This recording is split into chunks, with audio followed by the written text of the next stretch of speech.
আপনি চিন্তা করে দেখেন এই সরকারের সময়কালে ওয়ার্ল্ড ব্যাংকের হিসাবে ২৭ লক্ষ মানুষ আরও বেশি দরিদ্র হয়ে গেছে, আর ওই দরিদ্র মানুষের ভিতরে ১৮ লক্ষ হলো নারী। আপনি কি আমাকে বৈষম্য বিরোধী শিখাচ্ছেন নতুন সরকার? এই সরকারকে এই বাজেটে বলতে হবে গত সময়ের থেকে ভিন্ন কি তারা করলো। ওই ২ টাকা বাড়িয়েছে এখানে, ৪ টাকা কমিয়েছে এখানে, এই আলোচনায় মন ভরবে না। আরেকটা উদাহরণ দিই, এই যে স্টক মার্কেটের এখন এই যে জীর্ণদশা এবং এটা আসলেই মৃতপ্রায়।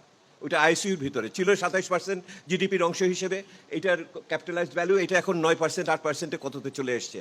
এইটাকে যদি চালু করার জন্য যে সংস্কারের কথা বলা হচ্ছে, তাহলে স্টক মার্কেটের অন্যান্য যারা অংশীজন আছে তাদের সাথে যদি আলোচনা না করে সিকিউরিটি অ্যান্ড এক্সচেঞ্জ কমিশন একা এটা করতে চায়, এটা কোনোদিনই সম্ভব না। সরকার বদল হলো, প্রক্রিয়া তো বদল হলো না। আমার শিক্ষা স্বাস্থ্য খাতে এখানে দিতে পারি নাই।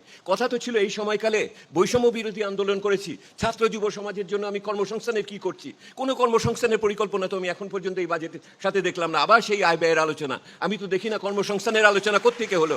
আবার সেই তথাকথিত পুরানা কথা আলোচনা হচ্ছে।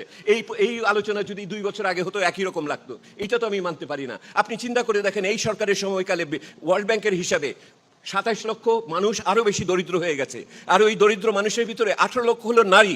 আপনি কি আমাকে বৈষম্য বিরোধী শিখাচ্ছেন নতুন সরকার? যারা যে বৈষম্যতে আমার দারিদ্র্য বৃদ্ধি পায়, আমার নারীদের উপরে অত্যাচার বৃদ্ধি পায়, তাহলে আমি কি পরিবর্তন করলাম?